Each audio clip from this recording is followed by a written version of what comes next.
In just terrible news, Charlotte rookie LaMelo Ball is expected to miss the rest of the season with a fracture in his right wrist. Welcome back, everybody. I'm Dr. Brian Sutterer, and this is your #1 source for learning about the unique and medical side of the world of sports. A day after LeBron goes out indefinitely with a high ankle sprain, now LaMelo is expected to miss the rest of the season with a fracture in his right wrist. The injury happened on a fall in the Hornets' recent game, and then after an MRI, the fracture was discovered. As always, if you enjoy learning about this unique side of sports, please consider subscribing to the channel and hit that thumbs up button if you enjoyed this video, and let's get started. The injury was here on this play against the Clippers. LaMelo went up for the layup, and as you can see him coming down here, he basically falls and braces his fall by landing on both of his hands, specifically here now causing injury to that right wrist. We call this pattern of injury a phoosh mechanism, fall on an outstretched hand. Usually someone's falling forward and they basically reflexively put their hands out to brace their fall, and as you land, that load from you falling gets transferred up through the bones of the wrist and can cause a wrist fracture. So here's LaMelo's coming down, all of his body weight and momentum's carrying him into the ground,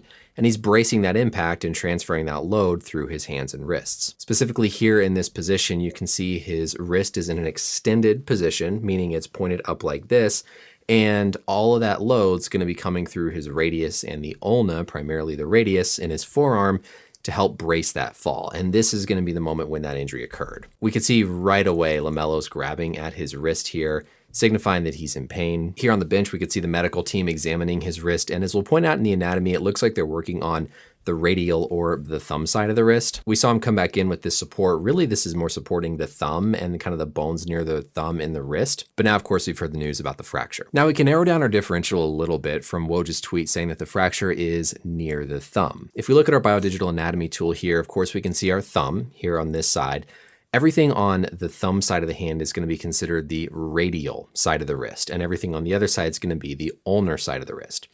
That's because the bones in the forearm correspond to those sides. So this is going to be the radius that falls on the radial side of the wrist, and the ulna on the ulnar side of the wrist. All of these bones that we have coming through here in the wrist are all going to be our carpal bones that are your classic wrist bones. As we go up, then these red ones are going to be our metacarpals that sit more in the palm. And of course, beyond that, we're going to have our phalanges. Now, technically, if somebody had a fracture of the radius or the ulna and it was near the wrist, we would still call that a wrist fracture. So we always have to keep these two bones on our differential for possible fracture sites. One of the most common fractures we see in orthopedics is actually a distal radius fracture, meaning this end of the radius from a phoosh, a fall on an outstretched hand. So that's definitely on the differential here. If we talk about specifically the wrist bones that are near the thumb, there's really two. The first one is this guy here called the scaphoid. It's kind of this peanut-shaped bone.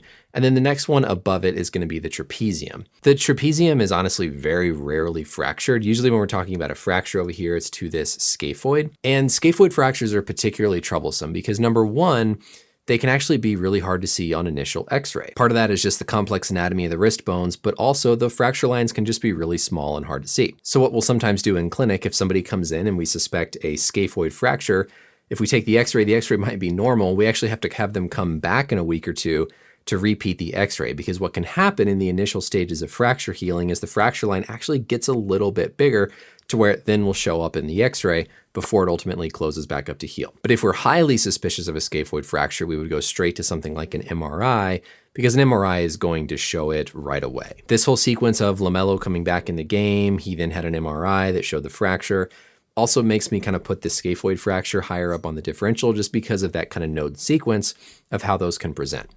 Typically, fractures to the radius, to the ulna, are pretty easy to see on x-ray. Similarly, fractures to kind of the base of the thumb. Now, if this is in fact a scaphoid fracture, there's another thing that the medical team has to really consider, and that's the potential for delayed or impaired healing because of the unique blood flow actually comes up and then basically wraps around to come from the end of the bone and then work its way downward. That means if we then have a fracture that kind of cuts through right here, we're losing blood supply to this portion of the scaphoid, and you can have something develop called avascular necrosis. The navicular is another bone that we worry about this blood supply and avascular necrosis, and of course we hear about the hip. So the scaphoid is one of the unique fractures in the wrist that we really have to make sure we don't miss. So with that anatomy in mind, let's go back to our play one more time. We can see LaMelo here coming down, and as he falls, right there, lands with that wrist extended, that fall in the outstretched hand, load transmitted through the palm into those carpal bones of the wrist and up through the forearm. One more interesting thing here we saw on the replays is LaMelo here is actually kind of pointing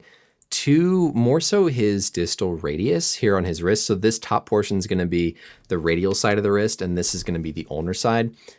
You can see where the medical staff is pushing is a little bit more up near those wrist bones, but LaMelo seems to be pointing that he's got some pain kind of lower down. This wouldn't really jive 100% with Woj saying the pain is near the thumb, but you can have referred pain. It's possible there's some ligaments that were sprained here a little bit, so I'm sure we'll get more information over the coming days. I wish I could give you guys a little bit more clarity here, but as you can see from our anatomy, anytime you're dealing with a bone injury in the wrist, there's so many articular surfaces, there's so many joints in there that these really can be quite severe and pretty complex with the ultimate management and outcomes. Long-term down the road, this isn't something that you worry about having an effect on a player's career like an ACL tear or an Achilles tear, assuming there's no complications with bone healing or surgical infections. This isn't something you think of as having long-term implications on a player's health. Now, if the fracture involves any of the cartilage surface in those joints, then you have a little bit more concern. But so far for LaMelo, just hearing wrist fracture doesn't make me think of long-term career type implications. That's it for the video, everybody. Stay tuned to the channel in case we get some updates here and I can teach you a little bit more. I hope as always this was interesting and educational for you all. Let me know any questions or comments down below. And until next time, we'll see you later.